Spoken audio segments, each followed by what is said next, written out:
शुरू। बेटा last class में हम लोगों ने क्या देखा था, अपने सर्किट देखे थे टाइप के, है ना। उसमें हम लोगों ने अलग अलग टाइप लगाकर ग्राफ वगैरह मैंने बनवाया था, आप लोगों को फेजर डायग्राम बनवाए थे, ठीक है। आज मेरे पास कुछ क्वेश्चंस भी हैं और पहले LC-R सर्किट को कंप्लीट कर लेते हैं। LC तक हमने सारा पढ़ लिया था, है ना।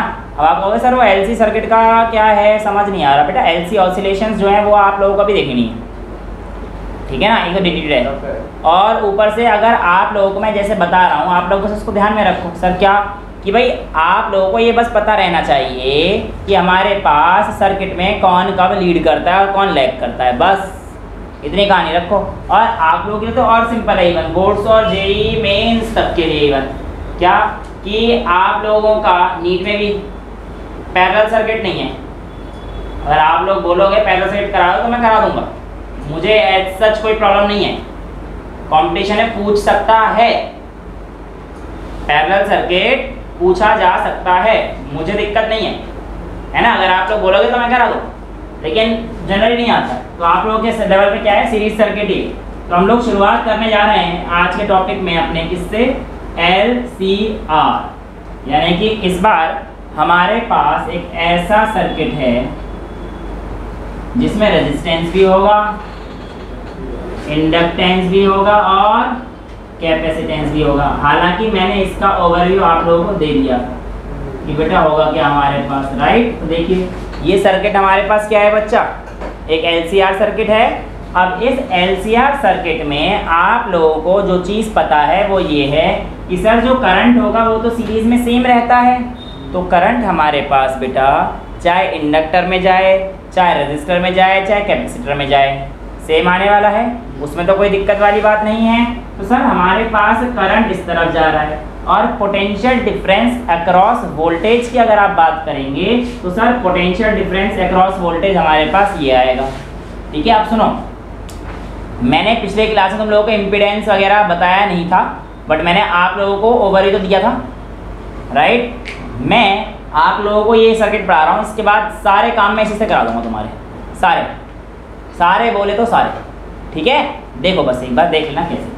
तो ये तुम्हारे पास क्या हो गया, I और V अगर सेम फेज में है तो ये पक्का किस सर्किट के लिए होगा हमारे पास, जब सिर्फ और सिर्फ रेजिस्टिव था। अब मैं कह रहा हूँ इंडक्टर के लिए लेता हूँ, तो सर इंडक्टर के लिए आ जाएगा VL, ये हमारे पास ऊपर रहेगा और सर नीचे की तरफ हमारे पास VC रहेगा, इधर मेरे पास VR हो गया। यहाँ तक किसी बच्चे को कोई डाउट है? ये सारी कहानी तो एकदम सॉर्टेड है। अब ध्यान सुनना बच्चे, एक्चुअल में हमारे पास ये दोनों आपस में एक दूसरे के एंटाई हैं, एंटाई या एंटी जो भी आप बोलना चाहो।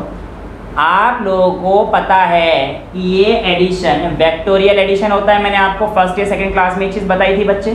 तो यहाँ पर आप लोगों के पास अभी मैं चॉइस दे रहा हूँ, कुछ भी मान लो, VL या VC कोई सा भी आप बड़ा मान लो। तो VL और VC में से जब आप लेट्स से अभी के लिए VL बढ़ाए, मैं दोनों का करके दिखा दूँगा। लेट्स से इफ केस ले लेता हूँ, VL is greater than VC, VL is greater than VC। तो बेटा अगर VL VC से बड़ा होगा तो बेसिकली ये वाला डंडा थोड़ा कम हो जाएगा, सब्ट्रैक्ट होगा, क्योंकि VL में से VC माइनस करोगे तो आपके पास जो सर्किट मॉडिफाई होके आएगा वो कुछ इस तरीके से आएगा कि सर ये हमारे पास आएगा VL माइनस VC। ये वाली जो लाइन आएगी हमारे पास कौन सी आएगी, VL माइनस VC। VR जैसी थी, उस पर कोई फर्क पड़ने वाला नहीं है, राइट। अब यहाँ पर से अगर मैं नेट निकालता हूँ तो बेटा मेरे पास ये जो वैल्यू जाएगी ये जाएगी V नेट की, और बेटा V नेट की जो वैल्यू आएगी, अगर आप इस ट्रायंगल में ये 5 निकाल देते हो यहाँ पे, तो ये वाली वैल्यू और ये वाली वैल्यू बिल्कुल सेम होंगी, है ना। इतना तो आप लोगों ने पढ़ रखा है। तो V net is equals to under root में VL माइनस VC का whole square plus VR square. क्या यहाँ तक किसी बच्चे को कोई डाउट आया? सारा सॉर्टेड है, क्लियर है बच्चे। अब ध्यान से सुनेंगे, VL को मैं क्या लिखने जा रहा हूँ। अब मैं सारी चीज़ें देखो, आप ध्यान सुनना बेटा। अगर सर्किट में कुछ भी मेंशन नहीं करा हुआ है, अगर सर्किट में कोई भी चीज़ मेंशन नहीं करी हुई है तो इसका मतलब आप लोगों के पास वो सारी वैल्यू RMS की दे रखी है, और अगर कहीं पर नॉट वाली वैल्यू दे रखी है तो यानी कि वो पीक वैल्यू है, और RMS value peak value by √2 मैंने बता रखा है, राइट, क्लियर है ना।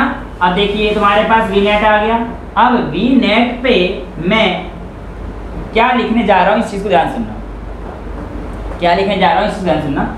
मैं लिखने जा रहा हूँ आई इंटू जेड, और जेड हमारे पास क्या है, जेड हमारे पास क्या है बेटा, यहाँ पर इम्पीडेंस, बहुत ध्यान सुनेंगे। Impedance is nothing but the resistance, impedance is nothing but the resistance of the circuit. Impedance कोई नई चीज नहीं है, पूरे सर्किट का रेजिस्टेंस को हम लोग क्या बोल रहे हैं, इम्पीडेंस बोल रहे हैं, ठीक है बच्चे। तो I Z is equals to under root, देखो वी एल की जगह पर आप लोग लिख दीजिए आई इंटू, और एल की जगह पर क्या आएगा हमारे पास, यहाँ पे आर की जगह पर क्या आया था, एल के लिए एक्सएल आया था ना, तो यहाँ पे आ जाएगा I into XL minus I into XC का whole square plus I into R का होल स्क्वायर। समझ में आया? यहां तक किसी बच्चे को कोई डाउट? देखो यहां से आई स्क्वायर कॉमन लिया जा सकता है और यहां से आई स्क्वायर कॉमन लिया जा सकता है, तो बेसिकली पूरे में से आई स्क्वायर कॉमन आ जाएगा भाई, यहाँ से भी आई स्क्वायर आ रहा है और यहाँ से भी आई स्क्वायर कॉमन ले सकता हूँ, दोनों में आएगा, ठीक है बच्चे। तो मैं कहना चाह रहा हूँ आई स्क्वायर कॉमन लेके अगर बाहर निकालूंगा तो आई बचेगा ना, सिर्फ रूट में से बाहर निकाल दूंगा कॉमन लेके तो मेरे पास आई बचेगा। तो बेसिकली यहाँ पे बन जाएगा I Z is equals to I under root of XL minus XC का whole square plus R square बचेगा बेटा। यहाँ तक किसी को कोई डाउट है? अब यहाँ से आई काट दीजिए तो आपके पास z की वैल्यू क्या बन जाएगी, simple under root of XL minus XC का होल स्क्वायर प्लस में आर स्क्वायर। यहाँ तक किसी बच्चे को कोई डाउट आया? अब ये जो कहानी है ये होती है आपके पास आपके इम्पीडेंस की, ये किसकी होती है, इम्पीडेंस की। तो अगर आपसे बोलेगा कि पीक वैल्यू ऑफ करंट बताइए तो आप कहना sir V naught by Z, और जेड की वैल्यू यहाँ डाल देना, ठीक है ना, समझ में आया? जेड की वैल्यू ये रही, वहाँ डाल देना, आपके पास आई नॉट आ जाएगा। समझ में आ गया? क्लियर है? यहाँ तक तो कोई दिक्कत नहीं है। अब आपके पास एक कंडीशन होती है, उसको हम लोग बोलते हैं resonance in circuit. Resonance in circuit आप लोगों के बोर्ड का फेवरेट टॉपिक है कि भैया सर्किट में रेजोनेंस क्या होता है, कब लगता है और कैसे लगता है। तो बेटा ध्यान से देखेंगे, जब आप लोगों के पास इस केस में XL बराबर XC हो जाएगा तो ऐसे केस में आपका Z मिनिमम होगा जो कि सिर्फ और सिर्फ R के इक्वल हो जाएगा। सर कैसे? बेटा ये तो जीरो हो गया, अंडर रूट में R का स्क्वायर यानी कि R हो गया, और यही हमारे पास मिनिमम वैल्यू ऑफ Z की आ सकती है।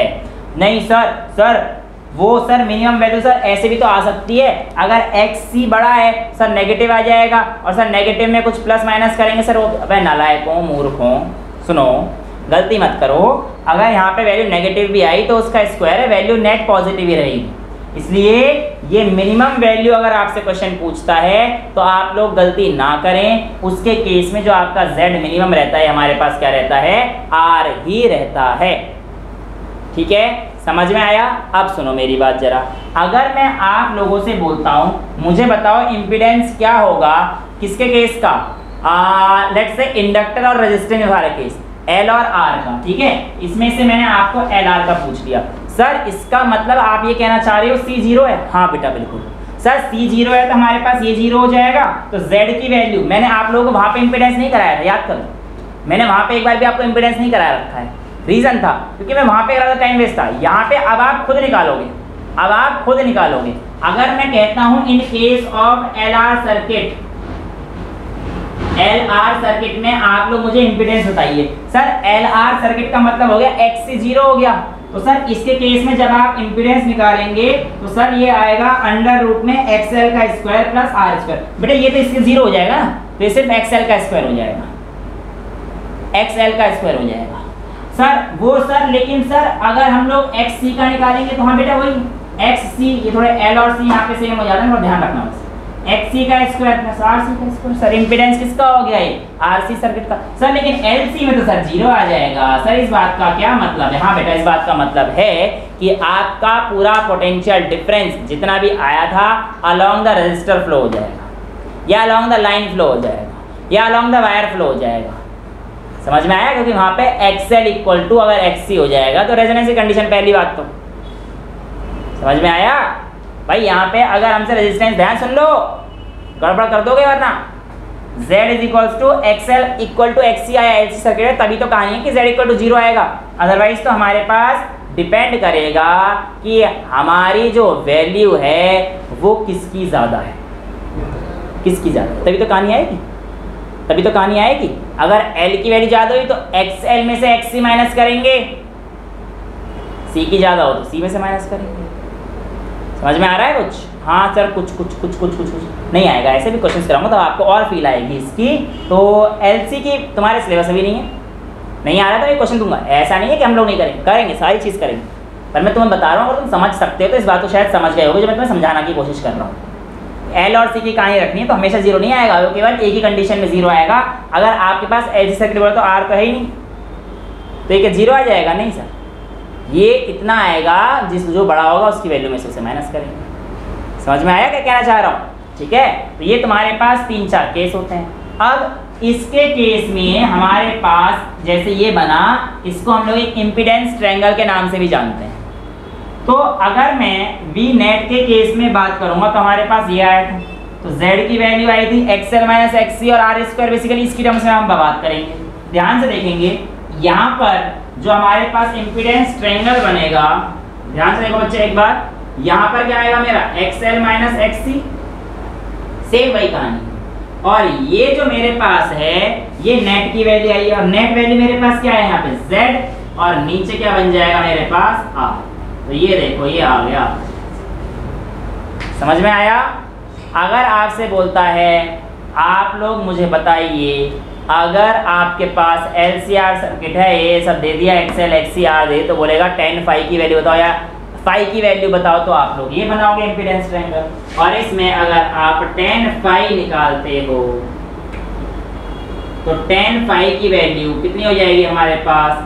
XL minus XC by R, और phi is equals to tan inverse XL minus XC by R। यहाँ तक किसी बच्चे को कोई डाउट है? क्लियर है बच्चा सब कुछ? अब और ध्यान से देखते जाओ बेटा, आप लोगों के पास इसका और टर्म कैसे लिखा जाता है उसको देख लो। मैं आपको करा चुका हूँ, सब कुछ हो चुका है बेटा। XL की जगह पर ओमेगा L लिख देगा, XC की जगह पर ओमेगा C लिख देगा, बात सारी सेम है, बात सारी सेम है, राइट। और पूछेगा रेजोनेंस कंडीशन में है तो हमारे बताओ कैपेसिटेंस कितना होगा, ऐसे क्वेश्चन भी कई बार पूछे गए हैं। भाई रेजोनेंस कंडीशन में दे रखा है ऐसा है, तो बेटा आप लोगों को पता है रेजोनेंस कंडीशन में XL बराबर XC होता है। सर इसका मतलब हमारे पास omega L is equals to 1 upon omega C है, तो सर रेजोनेंस कंडीशन में L की value 1 upon omega square C आ जाती है, 1 अपॉन ओमेगा स्क्वायर C आ जाती है। ये पूरा का पूरा निचोड़ किसका है? आपका LCR सर्किट का। एक चीज और रह गया, एक चीज और रह गया, पावर फैक्टर। तो पावर फैक्टर हमारे पास क्या होता है? cos phi। सुनो अभी तुम्हारे को ना ये चीज वॉटलेस करंट जब मैं समझाऊंगा तब आपके पास बताऊंगा। तो ये cos phi के इक्वल होता है। अभी के लिए मैं तुम्हें बिल्कुल नहीं कह रहा कि याद करो, क्योंकि ये आएगा वहां पे भी cos phi निकालना है, अभी आगे आएगा। मैं चाहूँ तो इसको भी समझा सकता हूँ, बट एक्चुअल में क्या है, फिर इसके न्यूमेरिकल्स रह जाएंगे। 3-4 न्यूमेरिकल्स हैं अपने पास, ये करेंगे, टाइम बचा तो फिर मैं वो करा दूंगा, है ना। तो फिर वो ये याद करने वाली बात हो जाएगी, तो फिर फायदा नहीं है ना उस चीज़ को। इसलिए बस अभी के लिए बता रहा हूँ मैं, cos phi की वैल्यू अगर आप निकालेंगे तो उसे हम लोग पावर फैक्टर कहते हैं, ठीक है। तो cos phi is equal to हमारे पास क्या आता है, देखो cos phi base upon hypo हो जाएगा, तो ये R/Z। तो यहाँ पे पावर फैक्टर हमारे पास ये cos phi होता है, जिसको हम लोग क्या बोलते हैं, R/Z। तो Z की वैल्यू आपको पता है XL minus XC whole square, और जब XL इक्वल टू XC हो जाएगा तो cos phi की वैल्यू 1 होती है। इसका क्या सिग्निफिकेंस है ये मैं आप लोगों को समझाऊंगा। सर ये चीज़ समझ में नहीं आया, मेरी बात सुनो, मैंने पहले ही बोला समझाऊंगा।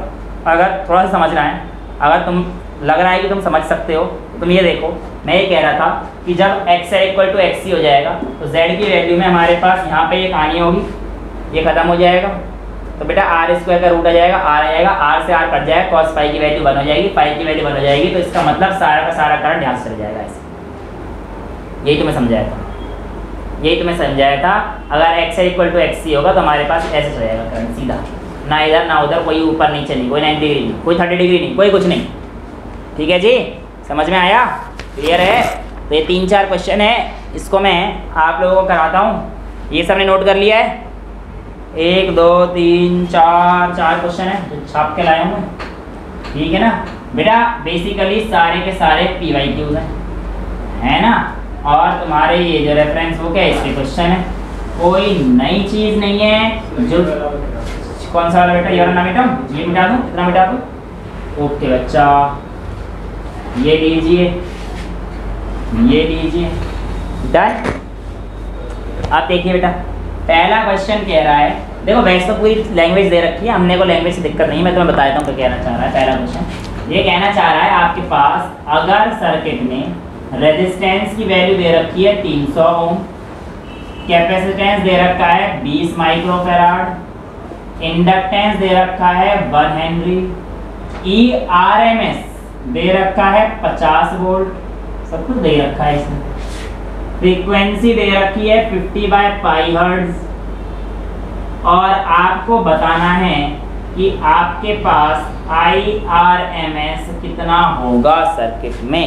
ये क्वेश्चन आप लोगों से सिंपल पूछ रहा है, ठीक है? देखो बेटा, इस क्वेश्चन में हमें कुछ भी नहीं करना, तो IRMS की वैल्यू हमारे पास क्या होती है? I0/√2 ये होती है। अब बताओ आप लोग ये ERMS दे रखा है, ERMS तो दे ही रखा है आप लोगों को। अब ये LCR सर्किट है, LCR सर्किट है ना? तो ये ERMS की वैल्यू क्या रहेगी हमारे पास? E0/√2। समझ में आ रहा है? अगर मैं यहाँ से आपसे कहता हूँ कि ये 50 वोल्ट इधर दे रखा है, तो 50√2 ये हमारे पास आ गया E0। ये तो कहानी क्लियर है? ये तो E0 की वैल्यू हुई। अब मैंने आपको बोला है I0 और E0 का रिलेशन होगा, है ना? और अभी हमने वहाँ निकाला ही पूरा, कौन सा वाला इम्पीडेंस ट्रायंगल निकाला, उसमें पूरा Z की वैल्यू निकाली थी, तो उसमें हमारे पास यही तो कहानी थी। तो क्या आया था बताओ हमारे पास? V0 = I0 √XL - XC का होल स्क्वायर और प्लस R², ये कहानी आई थी। V0 आ गया, V0 आ गया, हाँ या ना? I0 चाहिए, हाँ सर I0 चाहिए, क्योंकि ये निकलते ही हमारा IRMS आ जाएगा, और बाकी सबकी वैल्यू गिवन है। सर एक बार बता देते सर, थोड़ा सा अच्छा रहता सर, थोड़ा सा बता दो सर। बेटा सब कुछ गिवन है। नहीं सर वो XL नहीं दे रखा सर, तो L दे रखा है, हम यहाँ फंस जाएंगे सर। हाँ ठीक है, समझ गया तुम लोगों की बात। बट बेटा सुनो, आप लोगों को पहले बहुत ध्यान सुनना, ये गलती कर देते हो आप लोग, पर सुनो। XL और XC ध्यान से सुनना, ये जो यूनिट आएगी ना पूरी, ये पूरी की पूरी यूनिट ओम में ही आएगी। यानी कि अगर आपसे भी पूछेगा कि XL की क्या यूनिट है, तो मैंने आपको बताया था ये इंडक्टिव रिएक्टेंस हमने बोल दिया, बट इसकी वैल्यू बिल्कुल सेम एज रेजिस्टेंस है। XC हमने क्या बोला था? कैपेसिटिव रिएक्टेंस भले ही बोल दिया हो, पर इसकी value as same as that of resistance है। तो मेरा कहने का मतलब है दोनों रेजिस्टेंस से ही काम कर रहे हैं। ओमेगा L और ओमेगा C अलग अलग चीज़ें हैं, बट ये तो सेम एज रेजिस्टेंस, तभी तो सिंपल ऐड भी तो हो रहा है ना? चलो डायमेंशनली भी तो देख सकते हैं हम लोग चीज़ों को, ध्यान से देखो। XL कैसे निकालोगे सर? XL बराबर होता है ओमेगा L। सर आपने हमें ये तो बता दिया L की वैल्यू 1 हेनरी है, पर ओमेगा कैसे निकालेंगे? बेटा ओमेगा के लिए फ्रीक्वेंसी दे रखी है ना? तो ओमेगा = 2πf, तो ओमेगा = 2πf की जगह पर क्या आ जाएगा? 50/π, ये कट गया बेटा, तो ओमेगा की वैल्यू आ गई 100। Right, getting the point? तो यहाँ से आपके पास क्या आ जाएगा? XL = ओमेगा की वैल्यू क्या आ गई? 100, और L की वैल्यू कितनी आ गई? 1। तो बेटा ये आ गया 100 ओम। अब खत्म, अब ओम आएगा। इतना ही सारा काम था, पहले ही कर लो, बाकी सारी चीज़ें ओम में आएंगी बस। ठीक है, ऐसे ही XC की वैल्यू 1/ωc होगी बच्चे। तो यहाँ से अगर आप करेंगे XC की वैल्यू 1/ओमेगा की वैल्यू हमारे पास कितनी आई थी? 100, और C की वैल्यू कितनी आई थी? 20 माइक्रोफैराड है, तो 20 × 10⁻⁻⁶ ऊपर जाके +6 हो जाएगा। तो 20 इंटू 10 की पावर 6, तो 1 2 3, तो ये 500 आ गया बेटा। 1000 हो जाएगा, 3 काटोगे तो 3 तो वैसे ही बच गए, और 1000 बाय 2 बचा तो एक्सी कितना आ गया, 500 ओम आ गया। 500 ओम आ गया। आर कितना दे रखा है, 300 आ गया आंसर। चलो मैं कर ही देता हूँ। तो V naught is equals to हमारे पास आ जाएगा I naught under root XL minus XC करोगे तो कितना आएगा, देखो जो बड़ा है वही निकाल लो। वैसे तो 500 में से 100 घटाओगे 4, 400 का स्क्वायर और 300 का स्क्वायर, पाइथागोरस ट्रिपलेट होंगी 5 आ गया बेसिकली। समझ में आ गया। तो यहाँ पे आएगा आपके पास 500। तो V naught is equals to 400 का स्क्वायर 300 का स्क्वायर सॉल्व करेंगे तो 2500, 500 आ गया ना पूरा। बताओ भाई 50 का स्क्वायर कितना होता है और 500 का कितना हो जाएगा। तो क्यों 500 चिल्ला रहे हो, यस सर करे हो जा रहे, 50 आएगा। नालायकों, समझ में आ रहा है कहना चाह रहा हूँ। अरे यार 300 का स्क्वायर यहाँ पे, अच्छा नहीं 25, हाँ सही तो है, 25,000 हो जाएगा। ठीक है 500 ही आएगा, 500 आएगा, 300 400 500, ठीक है 2500 नहीं आएगा, वो मेरी गलती है, मैंने 2 जीरो खत्म कर दिया। ये बनेगा तुम्हारा 300 का स्क्वायर आर स्क्वायर प्लस 400 का स्क्वायर। तो बेसिकली ट्रिपलेट बन गई, 500 आएगा। रूट में करेंगे इसको तो यहाँ पे 500 आ जाएगा। तो बेसिकली तुम्हारे पास V naught is equals to I naught is equals to 500। समझ में आया। अब आपको V नॉट की वैल्यू दे रखी थी 50√2, इसको सॉल्व कर देना। 50√2 upon 500 is equals to I naught, एक ये तो √2/10। तो I R M S is equals to I naught by √2, तो सॉल्व कर देना, वही आंसर आ जाएगा। आई नॉट की वैल्यू कितनी आ गई, √2/10, √2/10 ये आया ना, और इंटू √2 से √2 गया तो ये कितना आ गया 1/10, यानी कि 0.1 एम्पीयर। क्लियर। हाँ जी समझ में आया बेटा। ठीक है, तो थोड़े बहुत है ऐसे क्वेश्चन जो आपको करने होते हैं इक्का दुक्का, ठीक है ना। नेक्स्ट क्वेश्चन है, if EMF is equals to E naught sine 100t। इसको मिटा दें,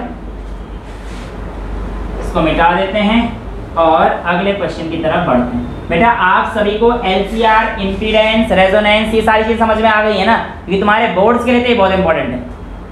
LCR, इम्पीडेंस, तुम्हारे चैप्टर में सबसे ज्यादा क्वेश्चन आए हैं इस चैप्टर से, वो LCR सर्किट पे ही आए हैं। तो LCR अच्छे से अगर आपको समझ में आ गया है तो बाकी चीजें फिर तो आप कर ही लोगे। ठीक है, इस बार क्वेश्चन जो दिया है वो कुछ इस तरीके से दे रखा है, अपन लोगों को दे रखा है EMF, अबे यार एक तो ही उड़ता है। If EMF is equals to E naught sin 100t, which has phase difference of pi/4 between EMF and I, which of the following circuit is possible? अच्छा, तो इनमें से कौन सा सर्किट पॉसिबल है ये बताना है। ऑप्शन ए दे रखा है RC circuit with R is equals to 1 kilo ohm and C is equals to 1 microfarad, पहला ऑप्शन। बी ऑप्शन दे रखा है RL circuit, R is equals to same ही दे रखा है और L is equals to 1 milli henry. C option दे रखा है RC circuit, R is equals to 1 kilo ohm and C is equals to 10 microfarad. और बेटा डी ऑप्शन दे रखा है RL circuit, R is equals to 1 kilo ohm and L is equals to 10 milli henry. ठीक है बेटा, और कुछ नहीं दे रखा हमें। E naught sine 5 difference 5/4 between V and I, इनमें से कौन सा सर्किट पॉसिबल है। कैसे करेंगे, कैसे करेंगे, चलो ऐसे करेंगे। देखो पाई की वैल्यू आपको कितनी रखी है, pi/4, तो pi/4 का मतलब कितना हो गया 180/4, 45 डिग्री। 45 डिग्री हो गया बेटा pi/4 का मतलब, तो यहाँ पे आपके पास 45 डिग्री आ गई है फेज डिफरेंस। फेज डिफरेंस कितना आया 45 डिग्री। अब आप मुझे बताओ 45 डिग्री, देखो यहाँ पे तुम लोगों के वेक्टर खेलेगा, मैं पहले बता रहा हूँ। अगर आप लोगों को वेक्टर नहीं आता है तो चले जाओ, अभी क्लास से उठ के चले जाओ, ऐसे बाहर जाकर चले जाओ, ठीक है ना। उसकी तरफ क्या देख रहे हैं, जिसका नहीं आता है मैं थोड़ा सा बता सकता हूँ बस। बेटे वेक्टर की क्लास नहीं है, वेक्टर की 6, 8, 9 क्लास नहीं है 11th में, अब देखो ध्यान से, सुनो सुनो सुनो, 45 डिग्री का मतलब होता है कि आपके पास परपेंडिकुलर और बेस दोनों सेम है। 45 डिग्री का मतलब क्या होता है, आपके पास परपेंडिकुलर और बेस दोनों सेम है, यही तो कहानी है। इसने ये तो बोल रखा है अगर ईएमएफ ऐसे वेरी कर रहा है और फाई की वैल्यू ये है बिटवीन वी एंड आई, तो ठीक तो है, एक तरफ मेरा आई है और एक तरफ मेरा वी है। अब ये बात तो मेरे को यहाँ से तय हो गई ऑप्शन में से कि सर्किट में हमारे पास या तो आरसी है या आरएल है या ये है आरसी या आरसी या आरएल है। समझ में आया? ये प्योर रेजिस्टिव सर्किट है तो वैसे भी नहीं हो सकता था क्योंकि इसमें सिर्फ हमेशा सीधे चलता था, है ना। अब हमें कॉम्बिनेशन देखना है ऐसा कि हमारे पास ये वाला और ये वाला, यानी कि रेजिस्टर और इंडक्टर या कैपेसिटर में से इनकी वैल्यू सेम होनी चाहिए। ऐसा सर्किट हमें ढूंढना है। समझ में आया क्या कहना चाह रहा हूँ? ऐसा सर्किट हमें ढूंढना है जब हमारे पास ये वैल्यू आ जाए 45 डिग्री की। क्लियर है कहानी? कैपेसिटर कैसे होगा? कुछ भी हो सकता है। अरे बेटा मेरा कहने का मतलब है एल या सी ये ले, मैं ये नहीं समझा रहा कि तुम्हें ऊपर ही होगा बेटा, तो तुम्हें समझा चुका।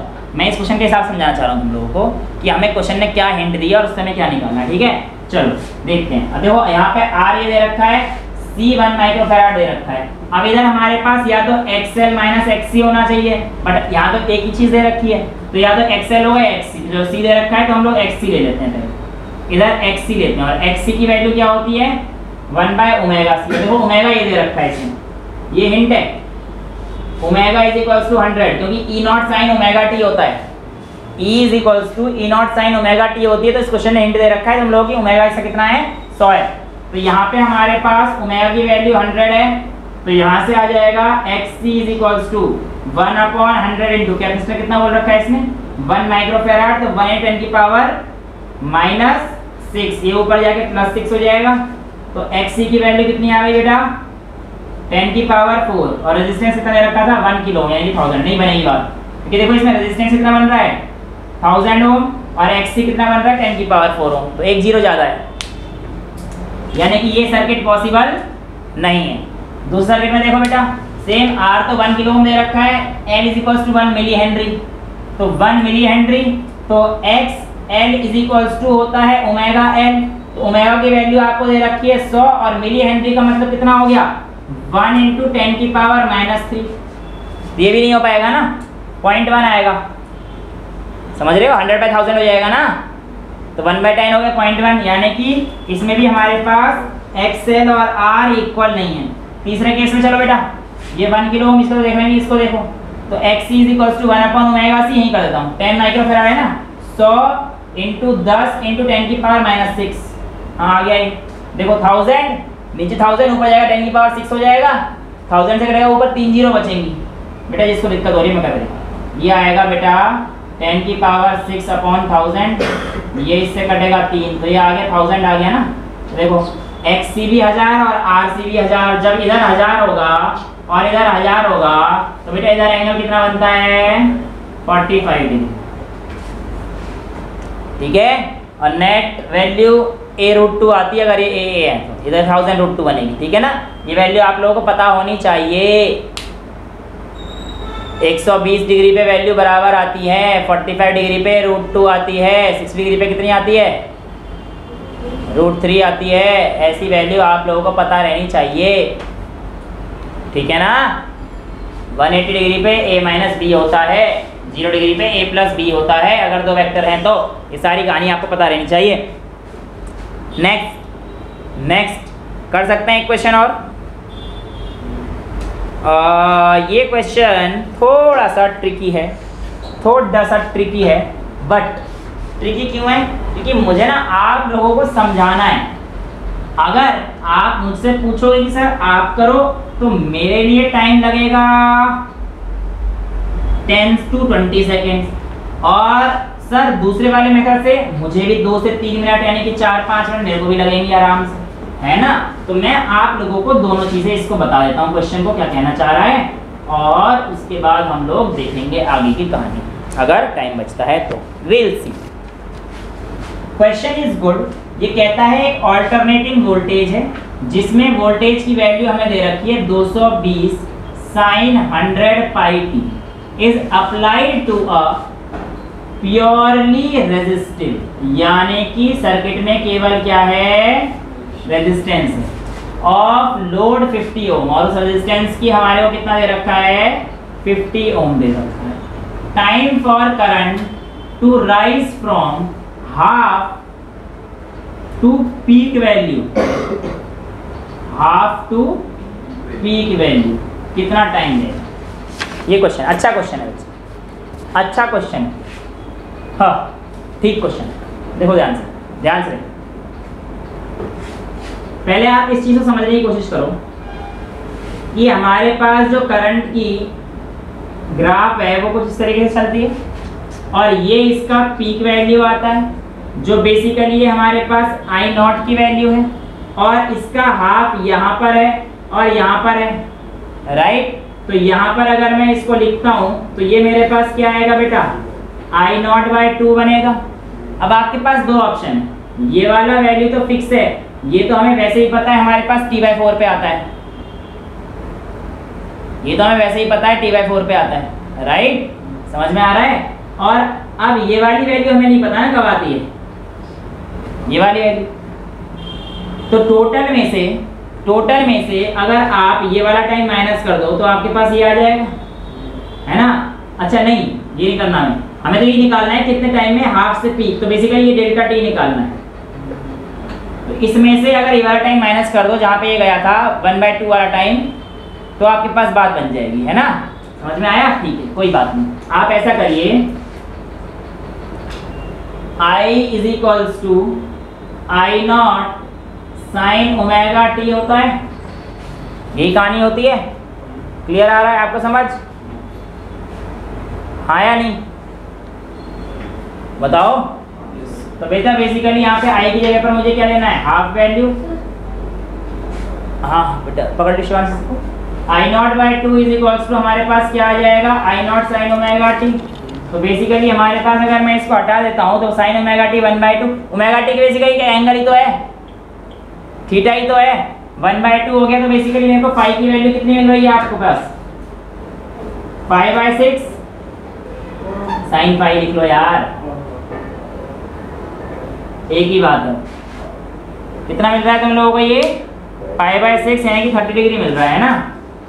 और इसने पूछा है मेरे से कि आप लोगों को R की वैल्यू 50 ओम दे रखी है ना, T/4 पे, हाफ टू पीक वैल्यू। चलो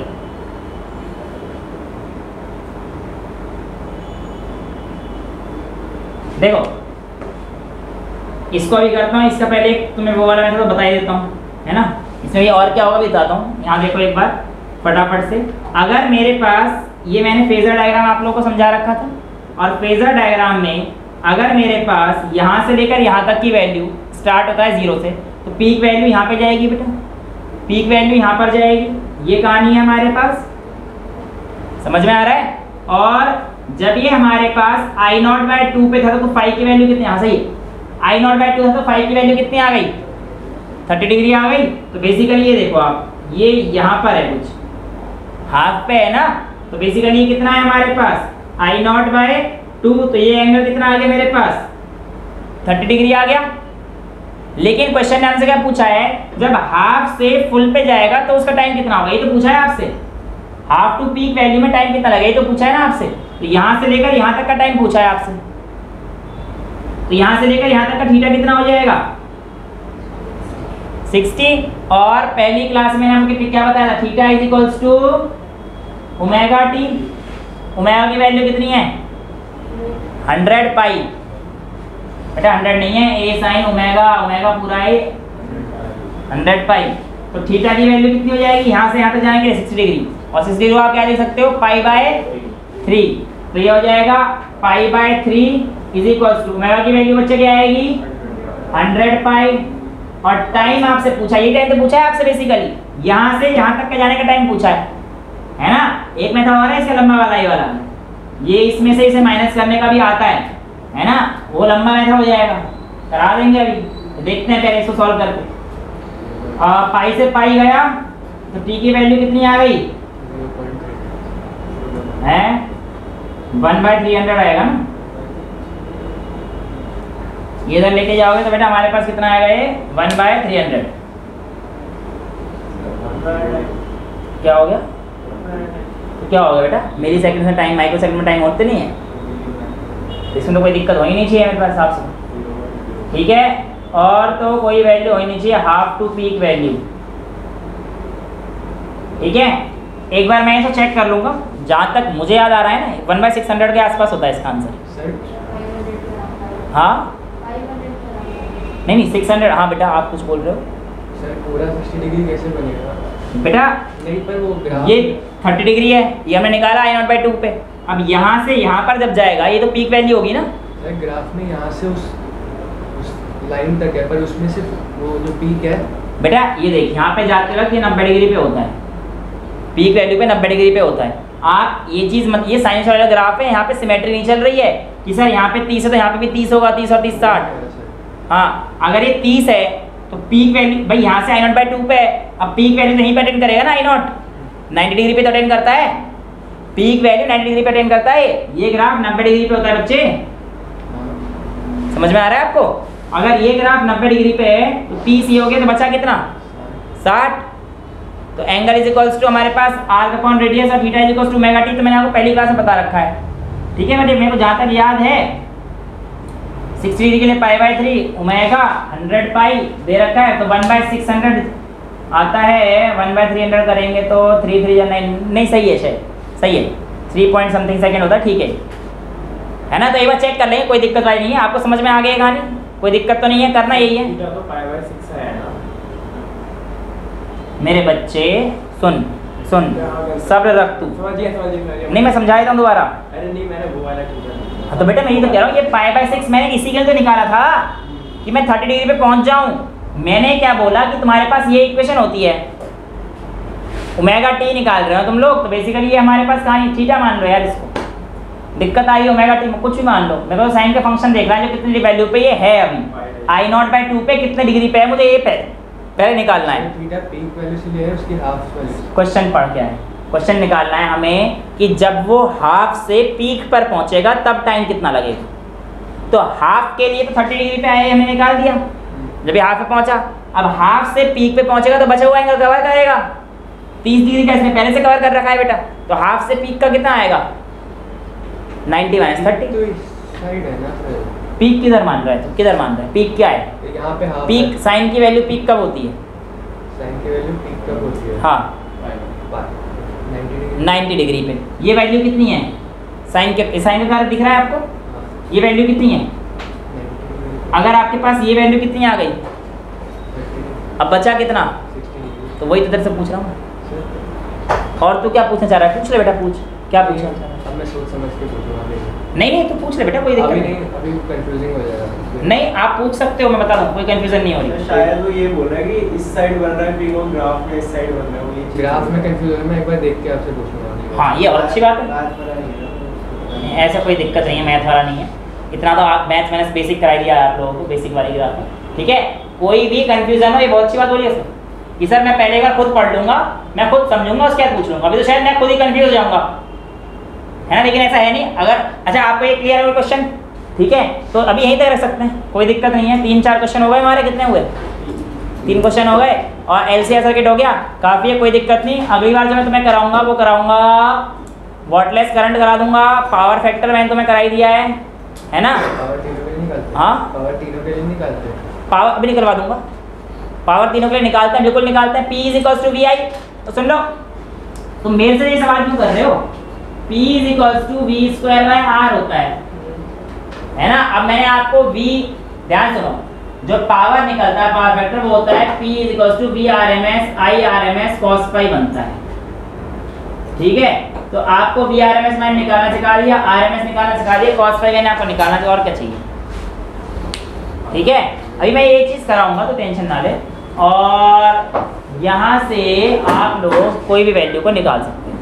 अब अगर ये इम्पीडेंस का इंडक्टेंस का दे रखा हो तो यहाँ पे वैल्यू चेंज करना, कैपेसिटेंस का दे रखा हो तो यहाँ चेंज करना, ठीक है। ये कहानी रहेगी, नेक्स्ट क्लास में मिलेंगे आप लोगों से। आज के लिए इतना ही रखते हैं, that's all for today, thank you so much.